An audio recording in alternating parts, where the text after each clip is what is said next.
అందరికీ నమస్తే. రాజకీయం సినిమా గమ్మతి ఇచ్చేంద్రాలు వైరల్ అవుతున్న వీడియోలు ఇట్లా తీరు వార్తలతోని మనం మైక్ టీవీ ముచ్చట్లు తయారుగున్నాయి. చలో సుషిద్దాం పాండ్రి. అంతకంటే మొదలైతే హెడ్లైన్స్. కేజ్రీవాల్ కు సుప్రీంకోర్టు ఇచ్చింది బెయిలు. జూన్ 2 నాడు మళ్ళా లొంగిపోవాలని పెట్టింది కండిషన్లు.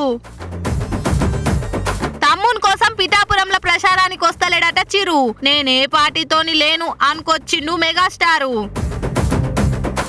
బర్లకు గడ్డేసి మాట ముచ్చట పెట్టిన మల్లన్న. ప్రచారంలో పబ్లిక్ లో ఏం చేసినా నీకే జల్లుతదన్నా. అమ్మయ్యా, కేజ్రీవాల్ సార్ కు మొత్తానికి బెయిల్ వచ్చింది. ఇయాల షీపూర్ పార్టీ కార్యకర్తలు చిన్న ఖుషిలా లేరిగా.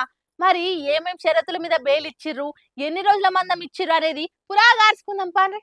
ఢిల్లీ సీఎం కేజ్రీవాల్ కి బెయిల్ ఇచ్చింది సుప్రీంకోర్టు. అందరి వాదనలిన్న కోర్టు మే 10 జూన్ 1 దాకా మధ్యంతర బెయిల్ ఇస్తున్నట్టు చెప్పింది. ఇచ్చిన గడువు ఒడిసిపోగానే మళ్ళొచ్చి లొంగిపోవాలని రాసిచ్చే వరకల్లా జూన్ 2 నాడు ఏడున్నా ఎంత బిజీలున్నా లొంగిపోవాల్సిందే సారు. ఢిల్లీ లిక్కర్ స్కామ్ ఆరోపణల కేసులా కేజ్రీవాల్ ను మార్చి 21 నాడు అరెస్ట్ చేసింది ఈడీ. కోర్టు ఆయనకు రిమాండ్ వేసే వరకల్లా ఆయనను తీహార్ జైలుకి వేసుకపోయిర్రు. అటెన్క కస్టడీని ఒడిగిచ్చిర్రు. జైల్లో మా కేజ్రీవాల్ ను మంచిగా చూస్తలేరు, ఓజన్ తగ్గి మనిషి ఎట్లనో అయిపోయిండు అనుకుంటా బయట ఆప్ కార్యకర్తలు లీడర్లు జైలు ఆఫీసర్ల మీద బద్నాంలు చేసి బానే పంచాదులు చేసిర్రు. అటు ఆఫీసర్లు కూడా జవాబిచ్చుకుంటా అసొంటిదేం లేదని ప్రూఫ్లతో సహా చూపించి వాళ్ళ డ్యూటీ వాళ్ళు చేసిర్రు.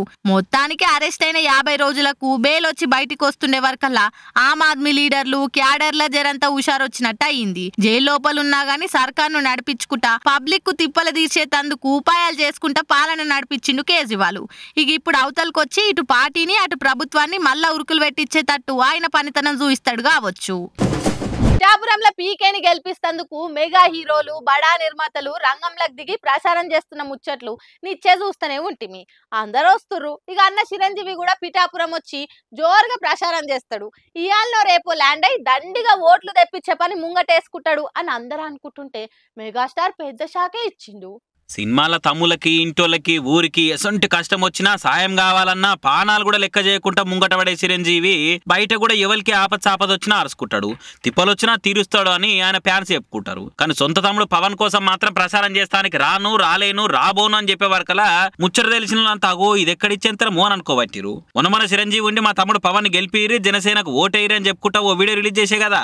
దాంతో ప్రచారానికి పబ్లిక్ లకు కూడా రేపో ఎల్లుండో వస్తారని టాక్ నడిచింది. ఇక ఇదే ముచ్చట చిరంజీవిని అడిగితే నేను ఇప్పుడు ఏ రాజకీయ పార్టీ లేను, నా తమ్ముని గెలుపు కోసం పనిచేస్తున్నా, నేను పవన్ తరపున ప్రచారం చేసేందుకు పిఠాపురం పోతున్నా అని మీడియాలో రాసుకొచ్చిరు గానీ అసలు ఏం లేదు. అసలు నన్ను ప్రచారానికి రమ్మని నా తమ్ముడు కూడా ఎప్పుడు అడగలేదు అని అసలు ముచ్చట అవతలేసిండు. నేను రాజకీయాలకు అతీతంగా ఉన్నాను అనుకోవచ్చు. తర్వాత పిఠాపురానికి నేను వెళ్ళటం లేదని అది ముందించింది.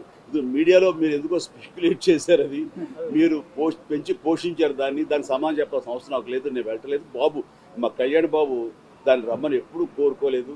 నా కంఫర్ట్ వదిలేస్తాడు. అండ్ తను బాగుండాలి, తన జీవితంలో అనుకుంది కోరి సాధించాలన్న అభిలషిస్తాను. నేను నాకు ఆశీస్సులు అందజేస్తాను. దానికి నేను తనతో పాటు నేను ఉన్నాను అని చెప్పేందుకు మొన్న ఒక వీడియో బయట ఇచ్చాను.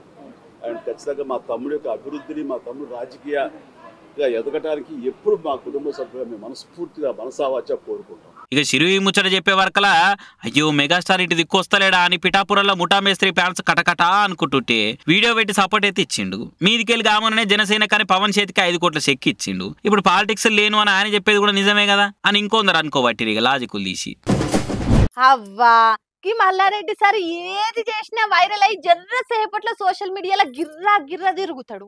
మొన్నట్లా దుండిగల్ కాడ వడ్లెండ పోసి వైరల్ అయ్యిండు కదా. ఇక ఇవాళ గీ పని చేసి వార్తలలోకి ఎక్కిండు. ఊకే ఏదో ఒక తీర్ల నెట్టింట్లో తిరుగుతూనే ఉంటాడు కదా. సార్కి ఆశ రాకుండా వచ్చిన మళ్ళీ ఇవాళ ఏం పని చేసినో అరుచుకుందాం పాండ్రి. హై పక్కకు జరుగురి, మీరు ఎవరి దగ్గర రాకుండ్రి అని ఎట్లా గెదుముతుండు. సార్ ఒక్కడే మేతేస్తాడట. పాలమ్మినా పూలమ్మినా అనే డైలాగు ఉత్తగానే రాలే, మున్పా పని చేసిండు కాబట్టి అంత గట్టిగా చెప్తాడు డైలాగు.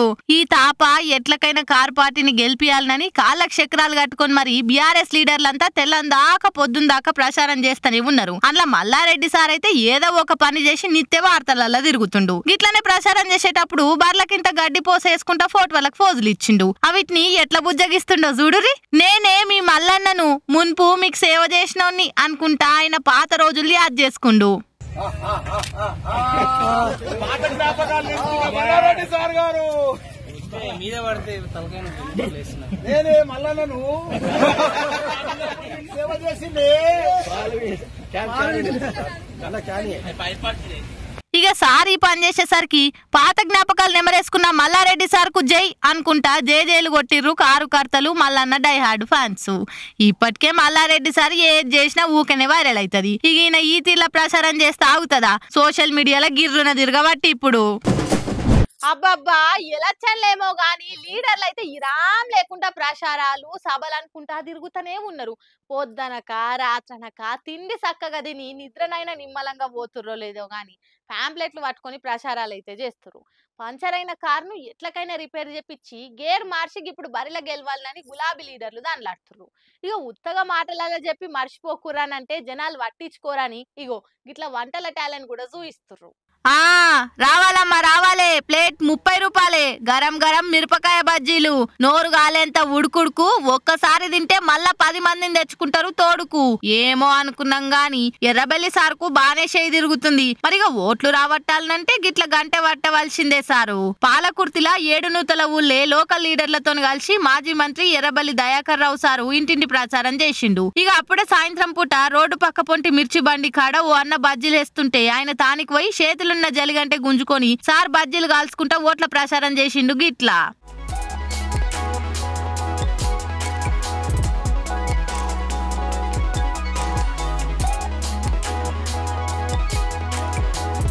కానీ చూస్తుంటే సార్ ఏదో ఫోటోలకు ఫోజులు ఇస్తందుకు పట్టుకున్నట్టు లేదు, మంచిగా ఎక్స్పీరియన్సే ఉన్నట్టు కొడుతుంది. ఇక బజ్జీలను దేవే పనులే వాడి వచ్చిన ముచ్చట మర్చిపోకుండా బీఆర్ఎస్ కు ఓటేయ్యురని చెప్పుకొచ్చిండు. Car party candidate doctor Marepally Sudheer Kumar ను గెలిపించి మళ్ళా గులాబీ జెండా ఎగరేటట్టు గులాల్ చల్లుకునేటట్టు చేయాలని చెప్పుకొచ్చిండు. ఇక మాజీ మంత్రి సార్ దేవిన బజ్జీలని కారు కర్తలంతా కమ్మగా మిర్చిలు తిని పోయిరు కావచ్చు. ఎమ్మెల్యే ఎంపీ ఎమ్మెల్సీ ఎన్నో ఎలక్షన్లల్లా ఎన్నెన్నో తీర్ల ప్రచారాలు ఎందరెందరో లీడర్లు చేయంగా మీరు చూసుంటారు. కానీ ఇటువంటి ప్రచారం అయితే నెవర్ బిఫోర్ ఎవర్ ఆఫ్టర్. అంత కొత్తగా ప్రచారం చేసి వార్తలకి ఎక్కేటైనా ఎవరో మీకు కూడా తెలుసు కదా. ఆ ప్రజానేత ఓట్ల రికార్డుల మోత పేదల కోసం వినిపించే కూత మన పాల్సారు. మరి అంతగానం కొత్త తీర్లా ఎట్లా ప్రచారం చేసిండు అనంటే పాలు లేకుండా సాయ పెట్టొచ్చేమో గానీ పాల్ ప్రస్తావన లేకుండా పాలిటిక్స్ ముచ్చట పెట్టలేము. 2 తెలుగు రాష్ట్ర రాజకీయాల్లో ఆయన క్రియేట్ చేసుకున్న మార్కు, పక్క పార్టీలకు ఆయన పెట్టే సురుకు, ప్రసారంలో ఆయన పెట్టే ఉరుకు అట్లుంటాయి. మరి ఏపీ జనాలు ఏండ్ల సంధి పడుతున్న తన్లాటం తీర్చేతందుకు నేను లేకపోతే ఏమైపోతారో ఈ జనాలు అని దేవుని లెక్కొచ్చిన పాల్సారు పాపం ప్రసారంలో ఇరాం లేకుండా తన్లాడుతున్నాడు. ఎట్లన్నా చేసి ఏపీ సీఎం అయిపోదామని గాజువాక ఎమ్మెల్యేగా ఎన్నికల్లో పోటీ చేస్తున్న పాల్సారు జనాల తానికి పోయి బండ గుర్తు పెట్టుకోరి మనది కుండ గుర్తు అని చెప్పుకుంటూ తిరుగుతున్నాడు. మరి ఒక్కొక్క ఇంటికి తిరుగుతాము, పొద్దుమిగితే మొగోలంతా ఒక్కతాను దొరికే వైన్స్ కాడికే ప్రసారం చేస్తే కాదా అని చక్కగా అయితే బయలుదేరిండిగా. వైన్ షాప్ ముంగట లైన్లో నిలబడి కోట్ర సీస కొని మందుబాబులకు మద్దతు తెలుపుకుంటా ప్రసారం చేసిండు. ఏదో ఉత్తగోని వెనకకు మరలిపోకుండా ఏపీ సర్కార్ ఆయన స్టైల్ అరుచుకున్నాడు. ఇట్లా 150 రూపాయలు డూప్లికేట్ డ్రింక్, ఇది రోజుకి 5-10 తాగి భార్య పిల్లల్ని కొట్టి అందులో ఒరిజినాలిటీ కూడా లేదు కొన్నాయినే చెప్తున్నాను, నేను చెప్పట్లేదు. ఈ తాగితే ఏమవుతుంది తెలుసా? మీకు బ్రెయిన్ డ్యామేజ్ అవుతుంది, కిడ్నీ డ్యామేజ్ అవుతుంది, లివర్ డ్యామేజ్. తాగిన వాళ్ళని చెప్తున్నారు, నేను కాదు. వీళ్ళందరూ లైన్ లో ఉన్నారు. కానీ అది నేను చెప్పట్లేదు ఈ మాట, కానీ ఇది అలవాటు అయిపోయి భార్యల్ని పిల్లల్ని కొడుతున్నారు. జీవితాలు సర్వనాశం. మీకేమో అమెరికన్ బ్రాండ్, మాకేమో లోకల్ బ్రాండ్. చూసారా? పాలు రావాలి, అది పాలు రావాలి, పాలన మారాలి సార్. వాస్తవానికి సమస్త ఆంధ్ర ప్రజలు అదే కోరుకుంటారు, కానీ బయటికి చెప్తలేరు గంతే. కావాలంటే మీరు చూడుర్రి, ఇప్పుడేదో కడమ పార్టీల కండువాలు జెండాలతో కానొచ్చినా గానీ ఎలక్షన్ల మాత్రం కుండ గుర్తుకే మూకుమ్మడిగా ఓట్లు గుద్దుతారు. కావాలంటే రిజల్ట్ వచ్చినాక చూడుర్రి, మీకు కండు తిరిగి చక్కెర వచ్చినట్టు కాకుండా చక్కగా మమ్మల్ని అడుగురి. కానీ మొన్ననేమో వలేసుకొని బీచ్ కాడ చేపలు పట్టిండు, అటెంక ముసలబోతో ముద్దుగా ముచ్చట్టు పెట్టుకుంటా ముంజలు కొట్టిండు. ఇప్పుడేమో ఏకంగా వైన్సుల్నే మందుకొని సుక్కబాబుల రందులు చెప్పుకుంటా ప్రచారం చేస్తున్నాడు. ప్రచారం డెడ్ లైన్ టైం దగ్గర పడుతున్న కొద్దీ ఒక్క గంటను కూడా వేస్ట్ చేయకుండా పబ్లిక్ ను వల్కరించుకుంటా కుండ గుర్తుకు ఓటేరి అని గుండెలు బాదుకుంటా చెప్పబట్టిండు. మరి ప్రజాశాంతి పార్టీ పెద్దకు ప్రజలు ఓటేసి పాల్కు మనశ్శాంతి దక్కేటట్టు చేస్తారా అనేది జూన్ 4 తారీఖు తర్వాత తెలుస్తుంది. మీ 2 లివర్లు ఎక్స్ట్రా మీది మొత్తం 1000 అయ్యింది ఖతం. ఈ ఒక్క డైలాగ్ తోని కుమారి ఆంటీ దశ అనేది తిరిగిపాయి. యూట్యూబ్ ఇంటర్వ్యూలతోని ఓవర్ నైట్ స్టార్ అయిపోయి సోషల్ మీడియా తెరిస్తే ఆమె ఇంటర్వ్యూలు ఫుడ్ స్టాల్ల వీడియోలతోని దుమ్ము లేపిన కుమారి ఆంటీ దశ ఇప్పుడు టోటల్ చేంజ్ అయినట్టుంది. మొన్ననే సొంతంగా యూట్యూబ్ ఛానల్ పెట్టిందో లేదు, ఇప్పుడు ఎలక్షన్ల ప్రచారం కోసం ఏపీ దాకా పోయింది. మళ్ళీ ఇంతకు ఏ పార్టీ తరపున ప్రచారం చేస్తుందో చూద్దాం పాండ్రి.